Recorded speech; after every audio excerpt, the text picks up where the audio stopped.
Hello everyone, আসসালামু আলাইকুম। সবাইকে ঈদের অনেক অনেক শুভেচ্ছা এবং ঈদ মোবারক। আশা করি সবার অনেক ভালো ঈদ কেটেছে। তবে ঈদের মাংস খেতে খেতে সবার দাঁতের অবস্থা নিশ্চয়ই করুণ হয়ে গেছে। সবার কথা বিবেচনায় রেখে একদম নতুন ধরনের এই বিফ কাবাব রেসিপি নিয়ে এসেছি। এটা এতটাই সফট এবং জুসি যে ছোট থেকে বড় সবাই অনায়াসেই খেতে পারবেন এবং এটা রুটি, পরোটা বা ভাত অথবা চায়ের নাস্তার সাথে এমনি খেতে পারবেন এবং এটা এতটাই মজা যে খাবেন তো খেতেই থাকবেন। তো আর কথা না বাড়িয়ে এর পুরো প্রস্তুত প্রণালী দেখে নিই। এখানে আমি 400 গ্রাম পরিমাণ বিফ নিয়েছি এবং এগুলোকে ছোট ছোট টুকরো করে কেটে নিয়েছি। এবার এগুলোকে ব্লেন্ডারে কিমা বানিয়ে নিয়েছি। আপনারা চাইলে এগুলো শিলপাটায় বেটে নিতে পারেন। এবার এখানে দিয়ে দিচ্ছি 1 চা চামচ পরিমাণ লবণ এবং বেকিং পাউডার দিয়ে দিচ্ছি 1/2 চা চামচ পরিমাণ, লেবুর রস দিয়ে দিচ্ছি 1 চা চামচ পরিমাণ, পেস্ট করে নেওয়া আদা রসুন দিয়ে দিচ্ছি 1 টেবিল চামচ। এবার ধনিয়া গুঁড়া দিয়ে দিচ্ছি 1/2 চা চামচ পরিমাণ, ভাজা জিরা গুঁড়া দিয়ে দিচ্ছি 1/2 চা চামচ এবং গরম মশলা গুঁড়া দিয়ে দিচ্ছি 1/2 চা চামচ। চাট মশলা দিয়ে দিচ্ছি 1 টেবিল চামচ পরিমাণ। এবার বাইন্ডিংয়ের জন্য ব্রেড গাম দিয়ে দিচ্ছি 1/2 কাপ পরিমাণ। এবার 1/2 কাপ পরিমাণ দিয়ে দিচ্ছি পেঁয়াজ কুচি এবং সাদা তেল দিয়ে দিচ্ছি 2 টেবিল চামচ পরিমাণ। এবার এগুলোকে হাতের সাহায্যে খুব ভালো মতো মাখিয়ে নিতে হবে যেন মশলাগুলো কিমার সাথে একদম ভালো মতো মিশে যায়। একটু সময় নিয়ে কাজটা করে নিতে হবে।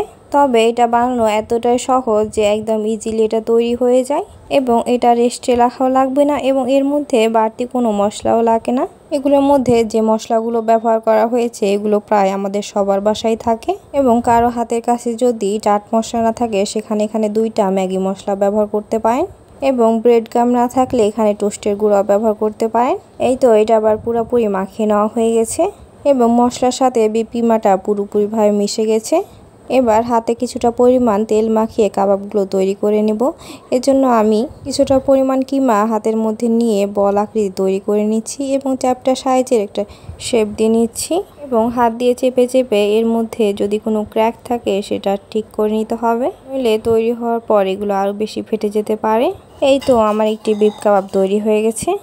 ঠিক একই রকমভাবে আমি সবগুলো কাবাব তৈরি করে নিয়েছি। এখানে আমার মোট 10টি কাবাব হয়েছে। এবার এগুলো ফ্রাই করে নেওয়ার জন্য একটি প্যান নিয়ে নিয়েছি এবং প্যানটা খুব ভালো মতো গরম করে নিয়েছি। এবার এখানে দিয়ে দিলাম 3 টেবিল চামচ পরিমাণ সাদা তেল।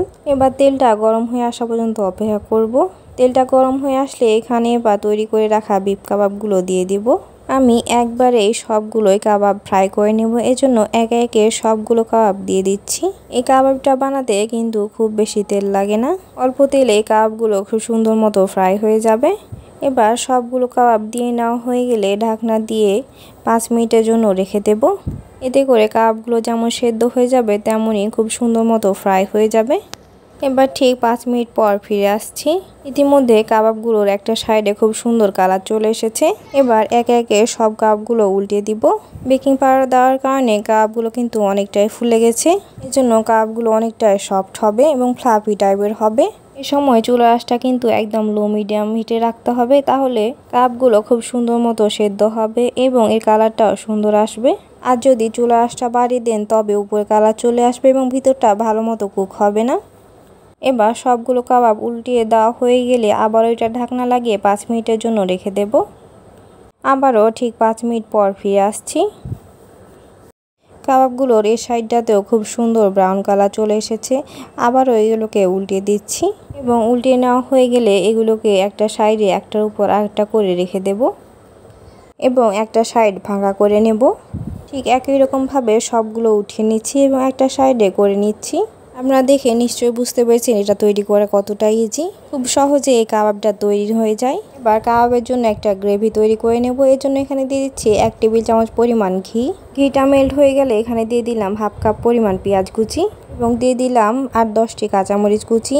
1/4 কাপ পরিমাণ দিয়ে দিলাম গাজর। 1 টেবিল চামচ পরিমাণ দিয়ে দিলাম পুদিনা পাতা কুচি। লবণ দিয়ে দিলাম 1/2 চা চামচ পরিমাণ।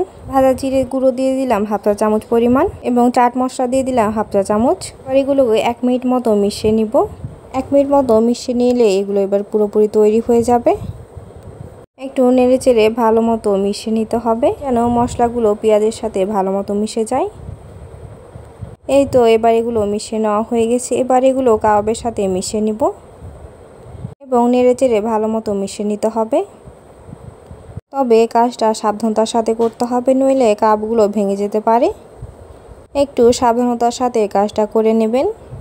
এগুলো মিশিয়ে নেওয়া হয়ে গেলে কাবাবটা একদম রেডি হয়ে যাবে এবং এইভাবে পেঁয়াজ দিয়ে নেওয়ার কারণে টেস্টটা কিন্তু আরও বেশি বেড়ে যায়। তবে আপনারা এখানে চাইলে ক্যাপসিকামও দিয়ে নিতে পারেন।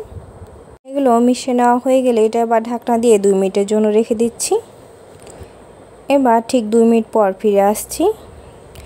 কাপগুলোকে এবার একটু উল্টে নিব যেন এগুলো নিচ দিক থেকে লেগে না যায়। এই তো দেখতেই পাচ্ছেন এগুলো সুন্দর মতো রেডি হয়ে গেছে, নিচ দিক থেকে কিন্তু একটুও লেগে যায়নি।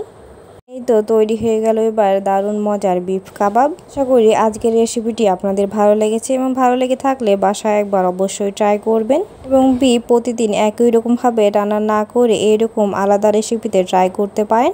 দেখবেন টেস্ট চেঞ্জ হচ্ছে এবং খেতেও অনেক মজা হয় এবং এর ভিতর কি পরিমাণ জুসি হয়েছে আমি একটা ভেঙে দেখিয়ে দিচ্ছি। আশা করছি আপনারা দেখে নিশ্চয়ই বুঝতে পারছেন। সো রেসিপিটি ভালো লাগলে অবশ্যই একটি লাইক দিয়ে দিবেন ও চ্যানেলটি সাবস্ক্রাইব করে পাশে থাকবেন। সবাই সুস্থ থাকবেন, ভালো থাকবেন। এতক্ষণ সাথে থাকার জন্য সবাইকে অসংখ্য ধন্যবাদ।